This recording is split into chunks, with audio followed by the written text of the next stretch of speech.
Rusijos naftos eksportas per vakarinius uostus auga. Ir numanoma, kad birželį bus kur kas didesnį eksporto kiekį negu net gegužė buvo.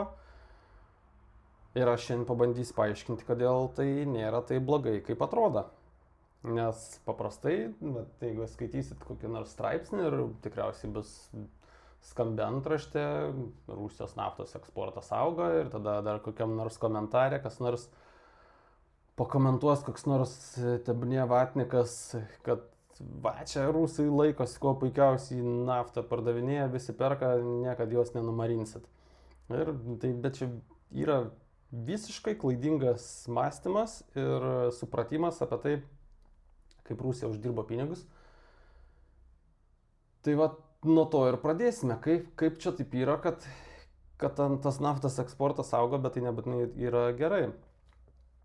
Tam reikėtų truputį grįžti atgal į praktiškai metų pradžią, nes turėjom visai neblogą situaciją, kai nemažai šalių iš tikrųjų buvo nukreipinėjo naftos pirkimo nuo Rusijos, skaitant Indiją, kas yra labai didelis rusiškos naftos importuotojas šiai dienai.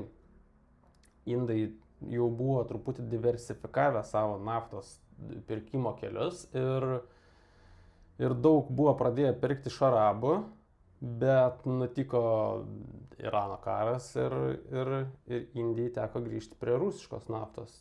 Tai va čia toks vienas pavyzdys, kur ta visa rusiška nafta pasideda ir kur atsirado rinka jai. Ir nafta apskritai turi tokį kelią, kad jeigu vienas pirkėjas kažkur užsiveria, tai kitas atsiranda, nes kažkam tu visada gali pasiūlyti nuolaidą. Ir prasidėjus Irano karui, Jungtinės Amerikos valstijos tam, kad bandydami palaikyti naftos kainas ne per daug didelės, tiksliau norėdami, kad jos nesukiltų, leido Rusijai pardavinėti naftą ir, dar tiksliau pasakius, šiek tiek sušvelnino sankcijas rusų šešėliniam laivynai. Kažkokias tai licenzijas suteikė ir jie galėjo tiesiog legaliau pardavinėti naftą, o tas legaliau pardavinėti tai reiškia, kad galėjo iš to uždirbti geresnius pinigus. Ir dėl to amerikiečiai sulaukė daug kritikos, nes Rusija vienu ar kitu atveju, tas šešėlinis laivynas jų plaukia ir jie vienu ar kitu atveju tą naftą parduoda, tai kokiu tikslu ten reikėjo biškį ją legalizuoti, taip sakant. Bet, tebūnie įvyko kaip įvyko, tai vat kovo ir balandžio mėnesiais Rusijos naftos pajamos šiek tiek augo ir eksportas. Ir kur kas smarkiau pradėjo augti gegužį ir birželį tikrai dar augs grinai žalios naftos eksportas. Kodėl taip yra? Taip yra todėl, kad ukrainiečiai labai sėkmingai daužo rusų naftos perdirbimo bazės. Ir dabar taip, kažkaip nesaina galoje, ne? Tas, naftos bazės daužo, eksportas didėja. Tai va, iš tikrųjų visą šitą temą sugalvojau iš vieno komentaro, kurį gavau praeitam video ir pagalvojau, kad čia labai gera tema yra išaiškinti, nes daug kas pamatė, grinai tos straipsnius tokius, kur naftos eksportas auga ir blemba kaip negerai, šitie rusai, niekad mes jų nenumarinsim. Tai vad kame reikalas yra. Rusai paprastai eksportuoja ne tik šiaip žalią naftą, bet ir naftos produktus. O naftos produktus eksportuoti daug labiau apsimoka, tai gryną benziną arba dizelį jau, perdirbta. Tai čia grubiai galim palyginti, kaip kur tu parduodi malkas ir kur tu parduodi baldus padarytus jau. Kainų skirtumas. Tai vat lygiai taip pat, jeigu rusai pardavinėja žalią naftą, jie mažiau uždirba, jeigu pardavinėja naftos produkciją, daugiau uždirba.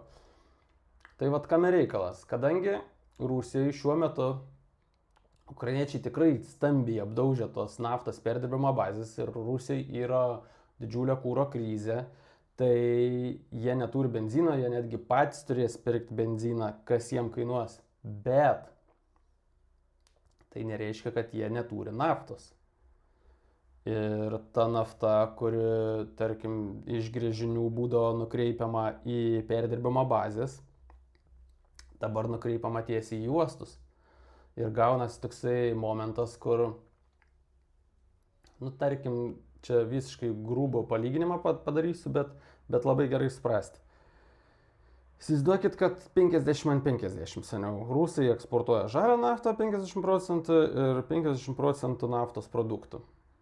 Tiek už žalią naftą jie gauna tiek pajamų, o už naftos produktus gauna tiek pajamų.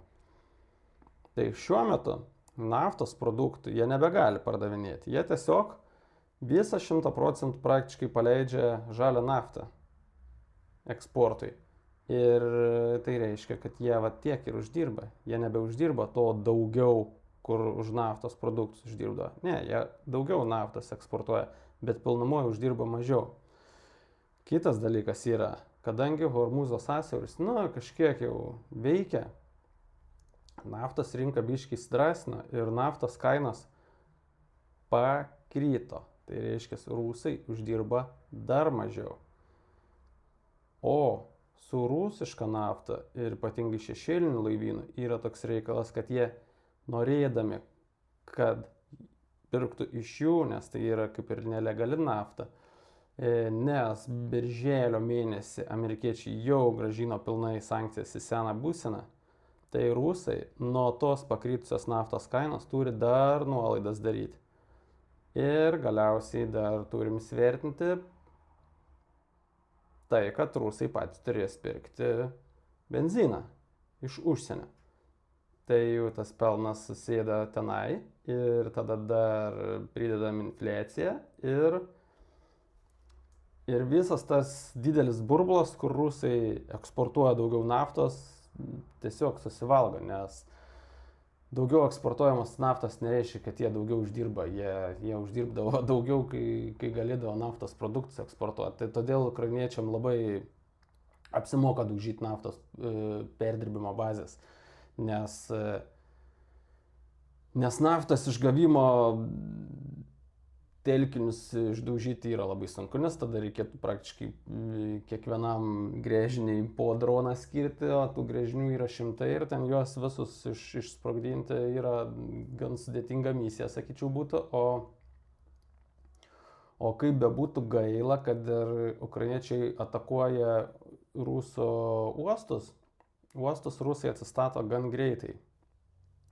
Ir taip pat, kaip bebūtų gaila, pasaulyje vis dar yra stabdoma labai mažai šešėlinių laivų.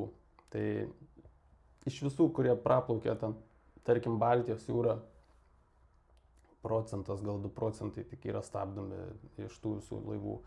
Tai toks vienas pliusas yra tame, kad rusai negali eksportuoti naftos produktų. Ir atvirkščiai, jie kaip tik turės juos pirkti, tai kad ir jie parduoda daugiau naftos, vėlgi pakartosiu, jie iš juos uždirba mažiau ir plus tas susivalgo tame, kad naftos kainos pasaulinės pakritusios yra ir plus rusai dar turi daryti nuolaidas savo naftai ir dar plus jie turi pirkti savo naftos produktus, tai yra benziną ir dizelį ir visas tas jų uždirbimas susivalgo. Ir galų gale šiandien tai Zelenskis patvirtino Ukrainos 40 dienų Rusijos atakų planą, tai saugumo tarnybos yra sudariusios planą, kaip Rusiją priversti prisėsti prie darybų stalo. Nežinau, ar per 40 dienų jiems tai pavyks padaryti, ar Rusija atsilaikys, bet aš tikiu, kad jie turi labai stiprų planą ir tų atakų mes pamatysim labai stiprių ir bus atakuojama ypatingai energetika ir logistika. Čia tikrai yra faktas. Tai realiai Liepos gale jau matysim plano paskutinės dalis ir tikriausiai Rusija bus patyrusi labai daug skaudžių smūgių.